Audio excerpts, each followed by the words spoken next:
sickest podcast. Tune in for the audio, or you can even watch back. Giving players all the props, or put them on blast. We don't give no hot takes, only talk facts. We're giving all our devotion, riding high on this wave of emotion. Going all out, yeah, cause this is our time. No, ain't no stopping us till we reach the finish line. All in, we came here to win. We're gonna give everything. S-I-C-K on the run. S-I-C-K, sick. On fire, we're ready to fight. We'll bring the house down tonight. S-I-C-K on the run. S-I-C-K, sick. Play it on the car ride, play it when you lounge. X and O, you know that we can hold it down. Shout out to my man Sammy, got it off the ground. And to all the listeners tuned in right now. Got debates, analysis, and speculation. This is sports talk for the new generation. You know where to find us, got a reputation. Sick podcast, your #1 sports destination. We're giving all our devotion, riding high on this wave of emotion. Going all out, yeah, cause this is our time. No, ain't no stopping us till we reach the finish line. All in, we came here to win. We're gonna give everything. S-I-C-K on the run. S-I-C-K, sick. On fire, we're ready to fight. We'll bring the house down tonight. S-I-C-K on the run. S-I-C-K, sick. S-I-C-K, it's the sickest podcast. Tune in for the audio, or you can even watch back. Giving players all the props, or put them on blast. We don't give no hot takes, only talk back. S-I-C-K, S-I-C-K, S-I-C-K, S-I-C-K, S-I-C-K, S-I-C-K, S-I-C-K. All in, we came here to win. We're gonna give everything. S-I-C-K on the run. S-I-C-K, sick. S-I-C-K, it's the sickest podcast. Tune in for the audio, or you can even watch back. Giving players all the props, or put them on blast. We don't give no hot takes, only talk facts. We're giving all our devotion, riding high on this wave of emotion. Going all out, yeah, cause this is our time. No, ain't no stopping us till we reach the finish line. All in, we came here to win. We're gonna give everything. S-I-C-K on the run. S-I-C-K, sick. On fire, we're ready to fight. We'll bring the house down tonight. S-I-C-K on the run. S-I-C-K, sick. Play it on the car ride, play it when you lounge. X and O, you know that we can hold it down. Shout out to my man Sammy, got it off the ground. And to all the listeners tuned in right now. Got debates, analysis, and speculation. This is sports talk for the new generation. You know where to find us, got a reputation. Sick podcast, your #1 sports destination. We're giving all our devotion, riding high on this wave of emotion. Going all out, yeah, cause this is our time. No, ain't no stopping us till we reach the finish line. All in, we came here to win. We're gonna give everything. S-I-C-K on the run. S-I-C-K, sick. On fire, we're ready to fight. We'll bring the house down tonight. S-I-C-K on the run. S-I-C-K, sick. S-I-C-K, it's the sickest podcast. Tune in for the audio, or you can even watch back. Giving players all the props, or put them on blast. We don't give no hot takes, only talk back. S-I-C-K, S-I-C-K, S-I-C-K, S-I-C-K, S-I-C-K. S-I-C-K. Turn up your volume. Because you're about to listen to The Sick Podcast. With Tony Marinaro. 55 seconds left in the penalty, a minute and 27 seconds left in regulation time. Boston 4, Montreal 3. Lafleur coming out rather gingerly on the right side. He gives it into Lemaire, back to Lafleur. Oh! The sickest Montreal Canadiens podcast. You're in the fall! Sports entertainment like no other. Rejoint, on lui fait perdre la rondelle, une passe devant. Et c'est le dégagement et ce sera la victoire des Canadiens. Coupe Stanley pour les Canadiens. Le 23e de l'histoire. You found the dogs! John, you found the dogs! He found the dogs! And all together, they worked a young team to the top. And now, a 24th Stanley Cup banner will hang from the rafters of the famous Forum in Montreal. The Canadiens win the Stanley Cup. Brought to you by Energy Transportation Group. Driven to be different. La Vida TV.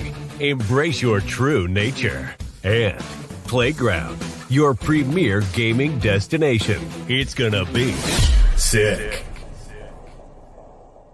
Marinaro, the Sick Podcast on this Wednesday, May 15. How is everyone doing? Thank you for watching us on YouTube, on Facebook, and on Twitter. Once again, we have partnered up and we are sponsored by Energy Transportation Group, as well as La Bita TV, as well as Playground, and as well as Accent Insurance Solutions. I hope you're all doing very well. Without further ado, let's bring him in. Usually every time I text him and I say, can you join me on the program? He says, yeah, 12 minutes, bro. I actually think we might end up getting him for 30 minutes today. Either way, it will be an abbreviated version of the Sick Podcast with Tony Marinaro, like we have told you that they would be during the NHL playoffs.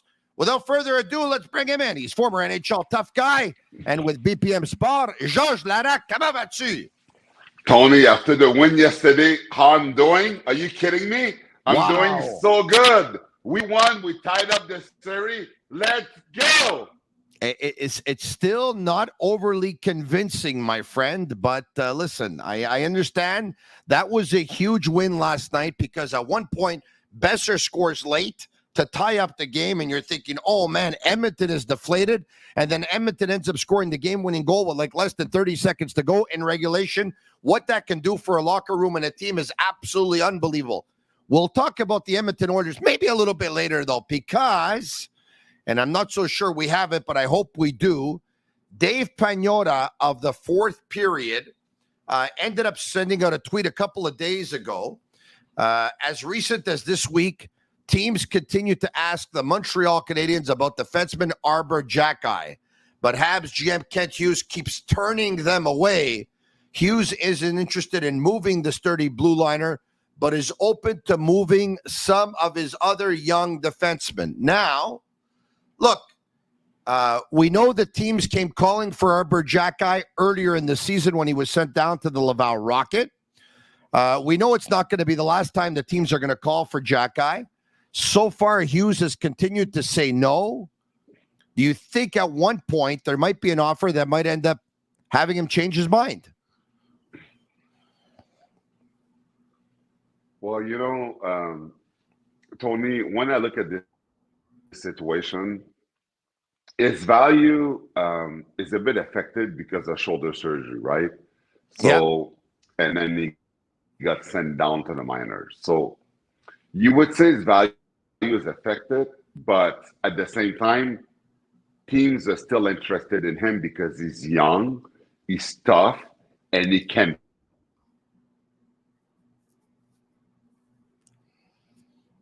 play. He could be physically off. Because they're stuck in terms of people that would think his value went down. It's not the same shoulder, it's the other shoulder. Now, he's young, and when he played with, his one shoulder was hampered him all year, and he played through that. But it didn't, the fact that when one shoulder's hurt, you compensate with the other one that had surgery on, it shows you the other one 100%. So I have no doubt that now, when his both shoulders will be fine, he'll be okay for years. It's not going to be a recurrent problem like Josh Anderson. He's going to be okay. But did Tony, you ever have shoulder surgery, George? Did you ever have shoulder surgery? No. Okay. Never. Does that, hold on a second, without being a doctor, does that say something to you? Obviously, a guy who plays the way he does, he plays tough, he plays physical, he distributes body checks, he fights. The fact that both shoulders, I mean, it could obviously be wear and tear, it could be shots taken, but Does that say anything to you? Does that should he be more careful going forward? What can you tell me? Tony, this has to go with training. What I did, the reason why I never got shoulder and anything like this, and I fought way more than he did, obviously, is because I did a lot of yoga. Yoga strengthens your core, your shoulders, your joint, and I didn't do so much weight because weight tears your muscles. When yoga, you do stuff with your own body weight. So I did a lot of yoga. I did some yoga with George and Pierre. I did a lot of flexibility. So this has a lot to do with the way that you're training, because often I remember back in the days, people that fought, they train like heavyweights. Lifting like 4 plates doesn't do anything. It doesn't help you fighting and stuff. It just makes you stiffer. So I'm not sure. Tony Twist, I think, used to lift a lot of weights, right? Tony Twist? Yeah. And again, fighting, it has nothing to do with that. Fighting is flexibility. So I've never talked to him about his off-ice training, what he does or whatever, but everybody do their own things, right? But what I could say, Tony, though, is that after his shoulder surgery in the other one, the fact that he compensated with a shoulder, because before he got surgery in the other one, he was playing with a bad shoulder all year. So that means he used more the shoulder that is healthy than the other one. The shoulder that just got operated that you compensate with, since no problem happened when you're using more this one, it shows you that the first surgery was a success and it's not a recurrent problem. So the same surgeon is going to do the other one, so he's going to be okay. So we all know that Martin St. Louis is not the biggest fan of him. With all the quote and the stuff that he said, we know that. He sent him to the minors. I don't think he had anything to learn going down to the minors. He played a full year in Montreal, and he did good. He was tough, and even with a bad shoulder, when he was playing team that had toughness, they were not physical against Montreal. They didn't know his shoulder was bad, that he couldn't fight, but they respect him so much that they were silent. Montreal is not built with wingers that have grit. So because of that, you need that guy that comes in, like Caulfield said, that makes them feel bigger and much taller. So I'm glad that Kent Hughes said he's not interested. Obviously, if Wayne got traded, Tony, anyone can. But Xhekaj, you need to keep him. You're rebuilding a team, but the respect is important. They need to keep him. George, I mean, Xhekaj has so many things to love, right? First of all, he's a very charismatic individual, right? He's got a smile that lights up a room. He's a happy-go-lucky kind of guy. He jokes around, but when it's time to be serious, he's serious. He'll defend his teammates. I mean, for me, it said a lot when remember when he fought Cashin with Minnesota, and Cashin the year before had steamrolled over Montembeault, and that was his first big statement in the National Hockey League for Xhekaj, right? Like, oh my God, this guy just beat up Zach Cashin. And he said that he was aware of what Cashin had done to Montembeault the year before, and he wanted to make a statement. Like, could you imagine? He's an amazing teammate, even in examples of when things happened before he even joined the team. All right. So nobody wants to trade him, but Kent Hughes has said in the past that he's always willing to listen for offers. He did with his 5th pick overall with David Reinbacher. He received calls and he placed calls. I'm sure he's doing it with other first-round picks that he has in his back pocket to try and make the team better or shore up other areas that need to be shored up. Everyone knows his position of strength is his defense, and everyone knows that there are other defensemen on the Canadiens that have less value on the marketplace for Xhekaj. So I think we need to give it a deeper look and to discuss it, okay? So you said Marty St. Louis is not the president of the Arber Xhekaj fan club, and based on certain things that I saw and I heard, I tend to agree with you. We know that Xhekaj takes some penalties. Everybody does, but there's some that he takes that seem to upset St. Louis. Tony, but I just want to say something regarding that point. A physical guy that is the aggressor, it is normal that will take aggressive penalties sometimes. The penalty that is unacceptable are lazy penalties. He doesn't take lazy penalties. He's the aggressor. For once, Montreal has someone that's aggressor. Other than getting, he's giving. So I'm okay with his aggressive penalties. We need to stay aggressive to play on that edge to keep guys honest. Keep going. You remember that game? You remember that game where he took 2 penalties? It was actually once he was recalled from Laval. I don't remember if it was the first game back or the second game back. He took 2 penalties. On one penalty, you can tell with the camera zooming in on St. Louis that St. Louis didn't think that Xhekaj had to commit an infraction where he did. He actually could have stayed with the player or played it differently. Long story short, it was versus the Islanders, if memory serves me well. Long story short, a couple of days later or the next day, Xhekaj shows up to the rink and feels that he has to apologize to the coaches, and he does.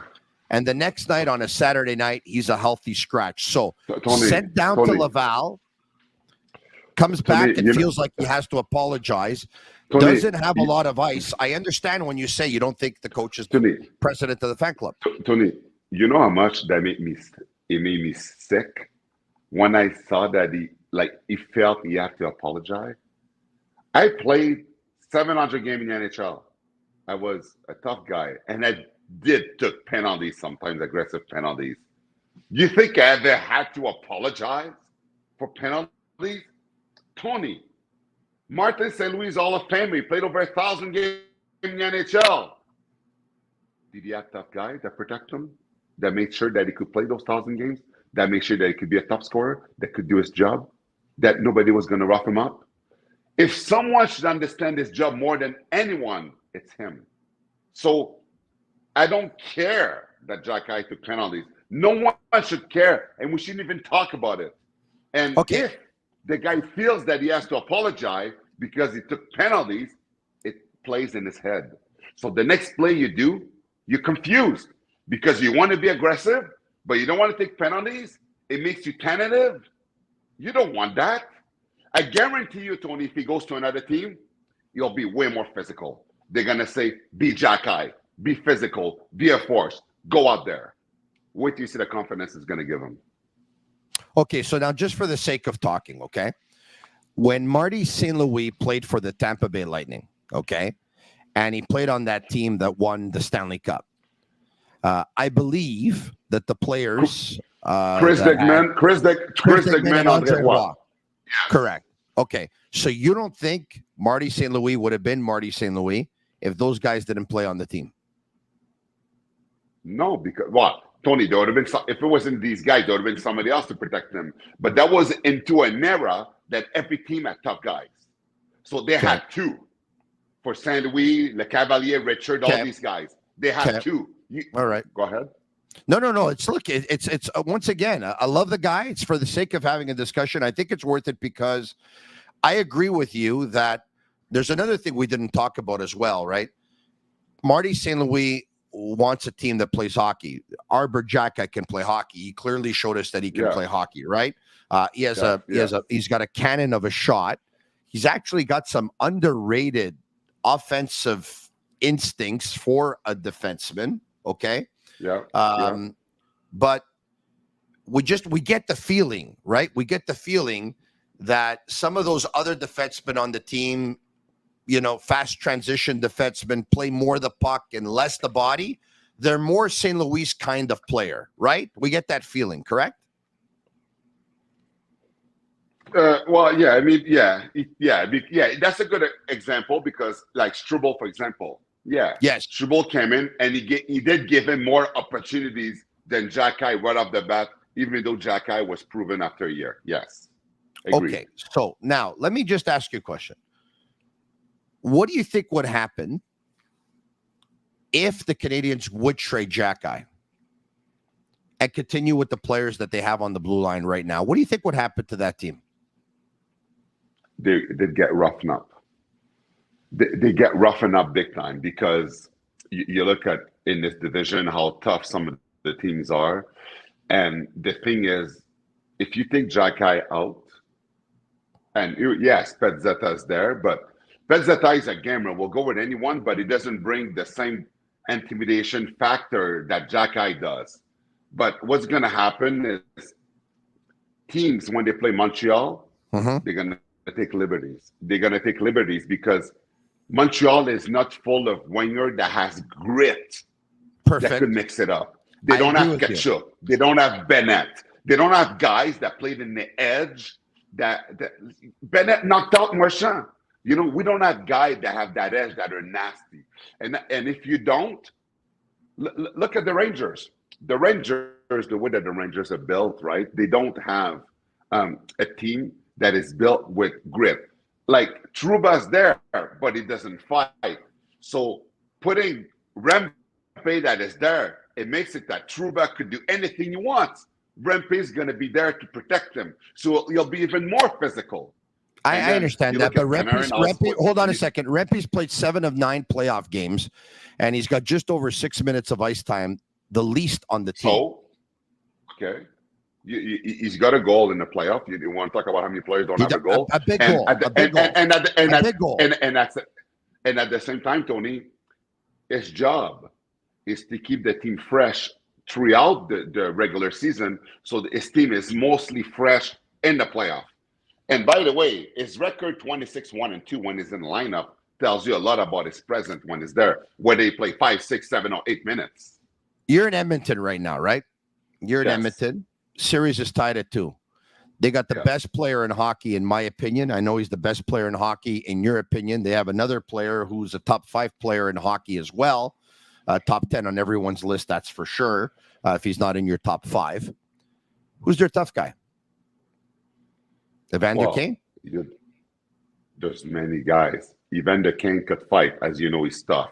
Darnell Nurse could fight, and the people know he's tough. Darnell can fight, and we all know that it's tough. Tony, they have guys that could mix it up. Okay, so you don't need a heavyweight. No. For you need a tough team if you don't have that heavyweight. Okay. Exactly. If you have guys like that could mix it up, that brings that dimension, you'll command respect. If you have no one, then you need at least one. You need a deterrent. You need a deterrent. Okay, perfect. The Exactly, Boston Bruins. Look, I believe. So I understand a lot that you're saying here, and I think it's a good discussion. I believe that one of the reasons why the Boston Bruins won the Stanley Cup in 2011 was they had some intimidating players on their team. They had Deno Chara and they had Sean Thornton, and I believe they listen. Tony, back then, people didn't want to play in the Boston Garden. It was Lucic, too intimidating. Yeah. Correct. Okay, People but were fast forward 13 years, okay? Sean Thornton's not there. Zdeno Chara's not there.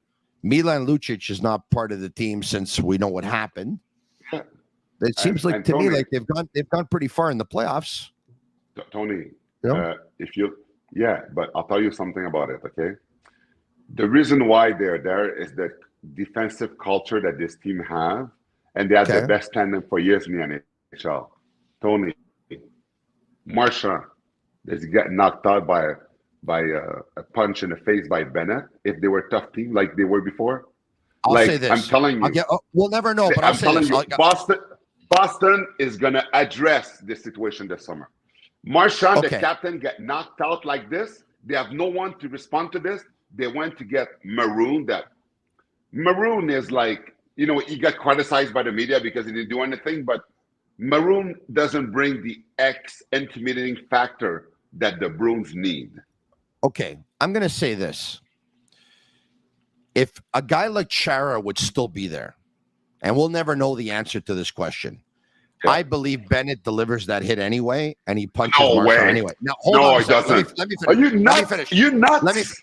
Let me finish. Does Chara then end up going nuts on a bunch of Florida players and give them the beatings of their lives? Yes, I believe that too. And then I believe that Florida's in serious trouble. But they're not going to hit him? I don't know. Tony, he's going to play physical with Marchand, but not with a punch in the face like this. Know that, a guy like Chara, when he's in your lineup, right? It's in your mind. that if you do something, you're going to have to deal with him. And Chara's smart enough to be like, oh, you want to play like that? Wait to see how I'm going to play with your stars player. Because he has that dimension that people know. People didn't screw around when Chara was there in Boston. He's way too tough. He's way too big. He's way too strong. He's playing 30 minutes a game. And when penalty killing, he stayed on the ice the entire time. Like so 2011, he doesn't throw that punch. Chara checks Pacioretty into the stanchion.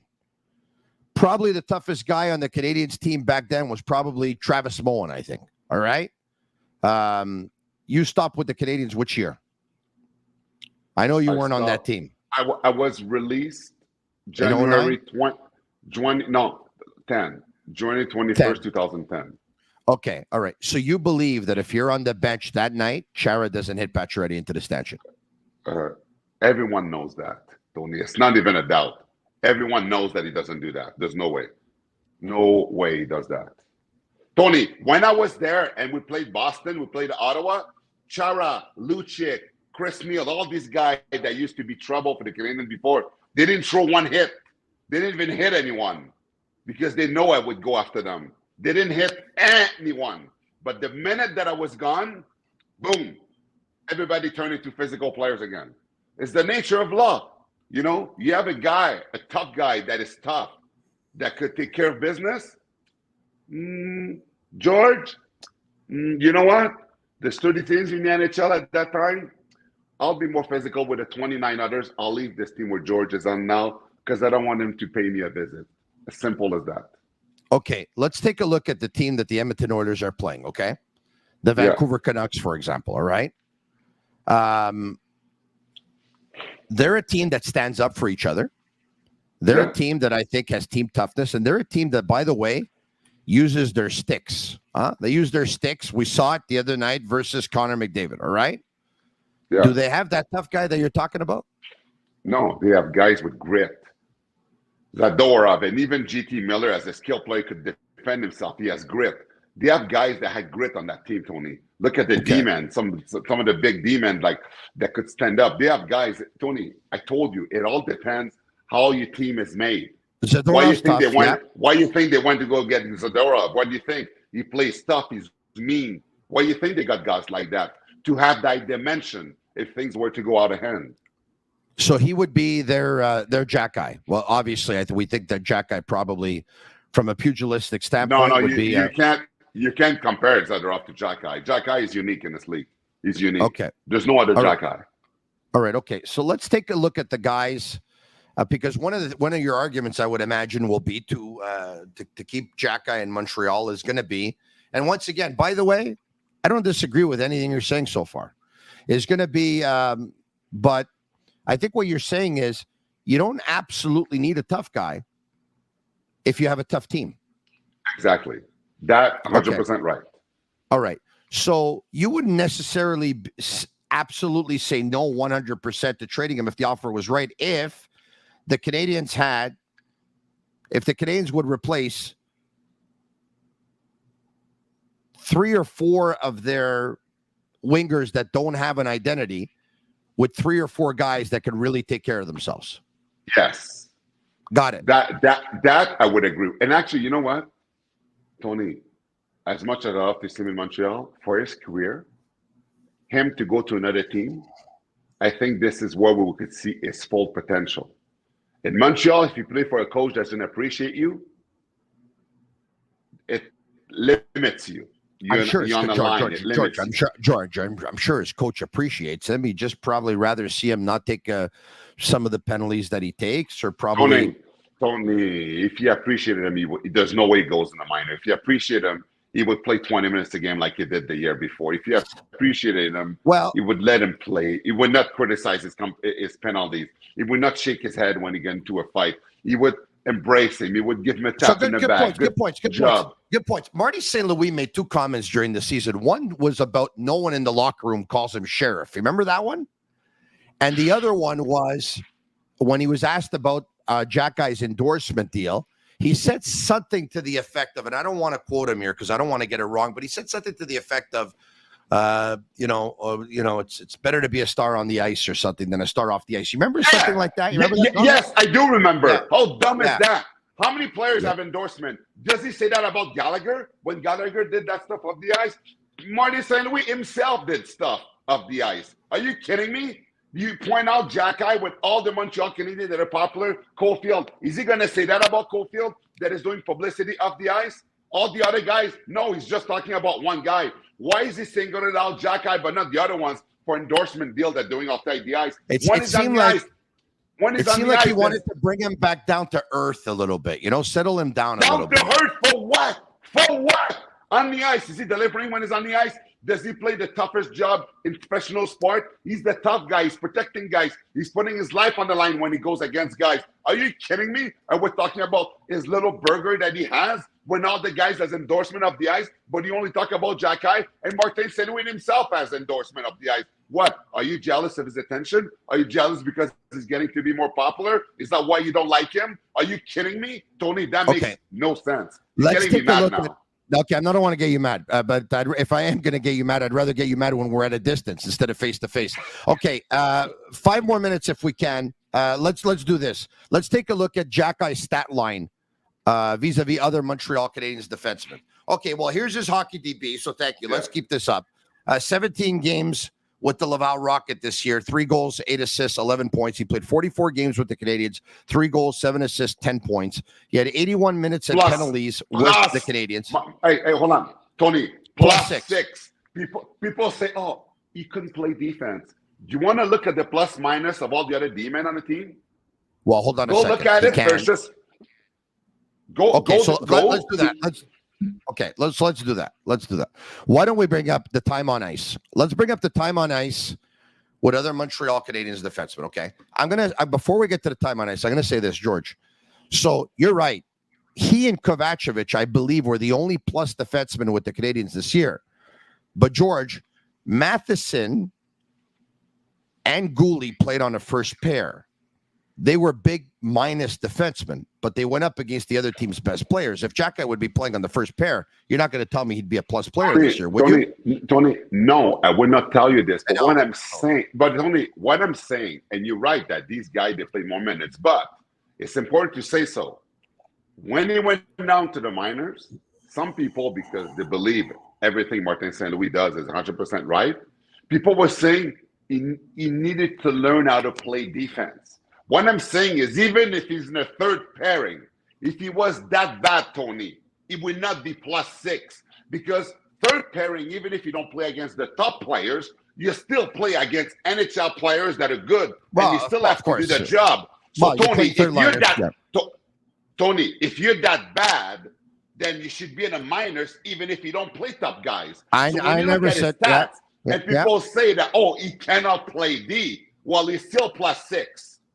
Okay, so the graphic is up, but for those who are going to be listening and won't see the graphic, time on ice, Matheson 25-33. Now Hudson is 22-43 and Mailloux is 21-14, but please keep in mind Hudson played 2 games and Mailloux played 1 with the Canadiens. Caden Gouli 20-51, David Savard 20-14, Barron 18-38, Harris 17-28, Kovacevic 16-31, Struble 16-07, Xhekaj 15-56. Okay, so out of the defenseman that ended the season with the Canadiens, he had less than everyone else. Okay? Which is a joke, Tony. Yeah, let's go to the stat line with the Canadiens defenseman, goals, assists, points. Matheson, 62 points. Savard, 24 points. Gouli, 22 points. Harris, 14. Barron, 13. Kovacevic, 13. Xhekaj in 10, along with Struble. Let's keep in mind, Xhekaj did it in 44 games, Struble in 56. Kovacevic had 3 points more, but in 18 games more.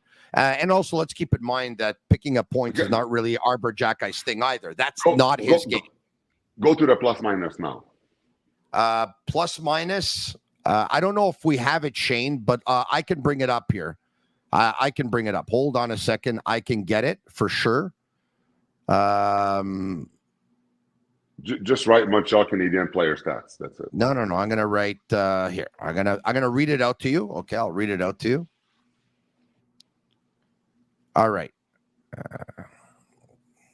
Should have it here. Plus minus.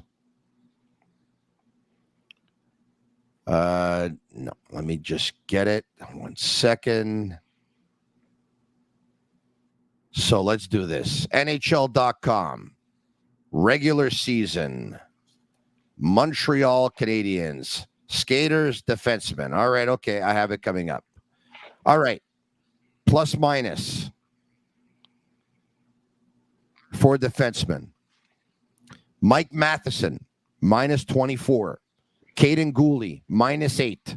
Harris, minus 5. Struble, minus 3. Barron, minus 3. Hudson, minus 2. Savard, minus 1. Mayu, plus 1. Xhekaj, plus 6. Kovacevic, plus 11.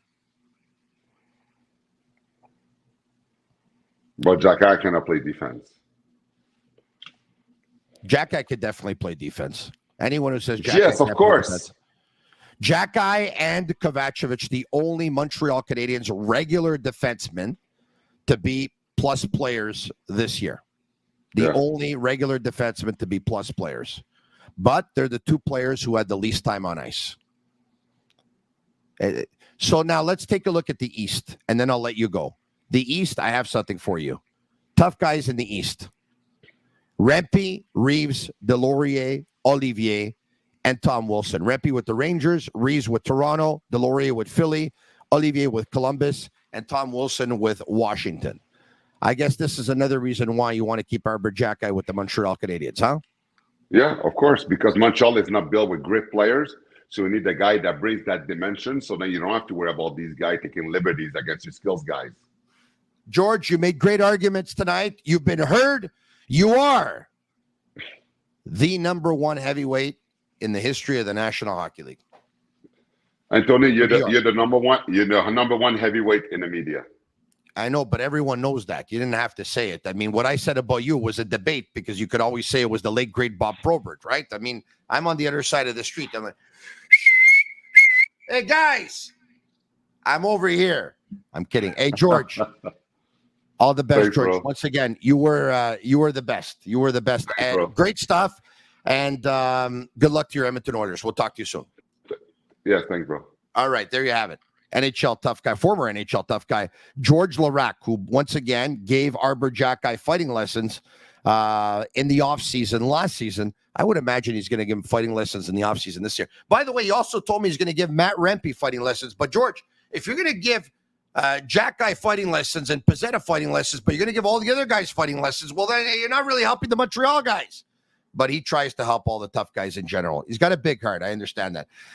Energy Transportation Group, folks, once again recognized one of Canada's top fleet employers for the fourth consecutive year. The prestigious accolade underscores their steadfast dedication to fostering a workplace of excellence and opportunity, much in part to their exceptional team for their unwavering commitment and contribution. Energy Transportation Group, top fleet employer, also brought to you in part by La Bitte TV, brewed in Quebec, a winner of a dozen international awards. La Bitte TV offers quality microbrewery beers made with premium ingredients for everyone's taste. La Bitte TV, embrace your true nature. Don't go anywhere because we have a contest that I have to talk to you about, but not before I talk to you about Playground. Step into the excitement of Playground with the Mystery High Hand promotion every day starting at 10 a.m. You have a chance to win a share of over $120,000 in cash prizes available until May 31st, whether you play from 10 a.m. to 5 p.m. daily or join the late night action from 9 p.m. to 2 a.m. from Sunday to Thursday. You can win up to $25,000. For more details, visit playground.ca. Don't miss out. Swing by Playground and get in on the winning.